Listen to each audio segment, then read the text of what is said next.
Hello, welcome to another Adobe Animate video. I've broken this letter B apart, ready for work. Let's have a look at what we've got on the B. So we take a look, we can see there's quite a lot of vertex points actually.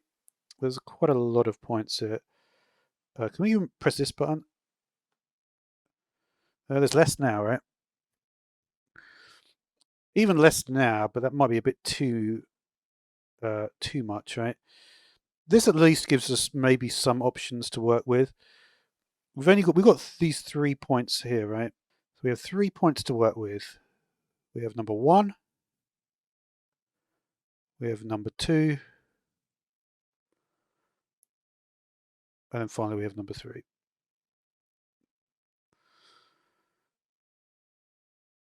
Okay, I mean that's a start, right? That is a start.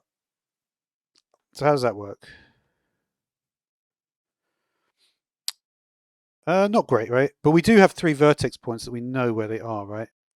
So where did we say they were? Like, one was there,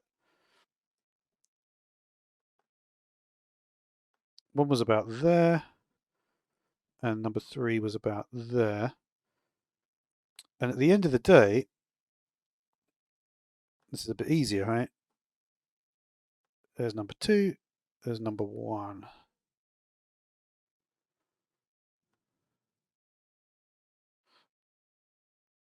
Unfortunately, there's still a little bit of... we may be able to cover these two more easily, right? So let's do... I'm seeing if we can just maybe not even need to worry too much. Sometimes it will just get the idea of it, like from there. Did I put that in the middle there? There you go. That looks cleaner, doesn't it? So we could just convert it to a symbol. All right, so it's by 723 into that. It's going to be 240 on this, right? So 1, 2, 40, 480. I guess just to get like a general feel for it, we could just get like another one in the middle, another one here.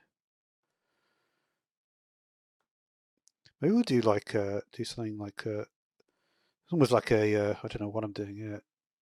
Could be an interesting idea though, right? Could you have 8 of them? It's just like the certain like when you look at different shapes, right?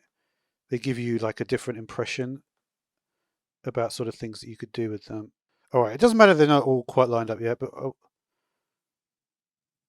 it's not terrible. All right, I think we do need to rotate. Let's try. Where should the rotation be? We could mirror this one, and then we could put the. Yeah, I know what to do. We're going to mirror these, and then we're going to rotate these ones counterclockwise and these ones clockwise. So let's try that. So I think you can just do it here as well. Isn't there a way? Transform. We're going to flip that horizontal.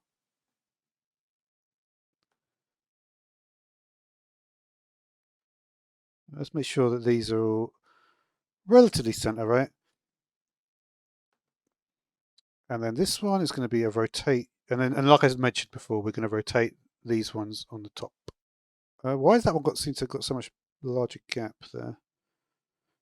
That looks all right now, right? It's close to what we want. Let's have a look.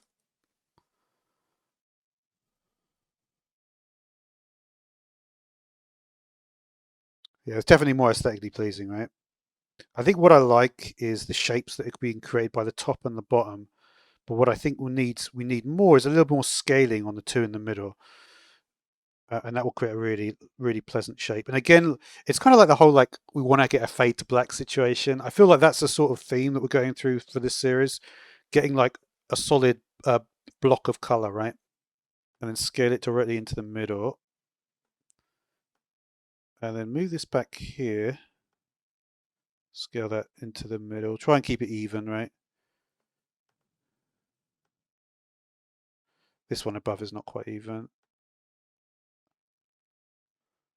So let's see if that is better.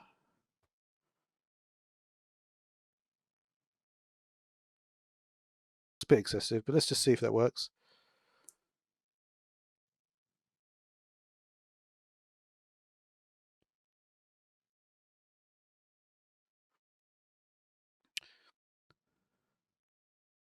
Could do the top and bottom ones larger as well. That way we'll keep the corners at the same size. All right, so this one can also come into the middle. This one can also come into the middle.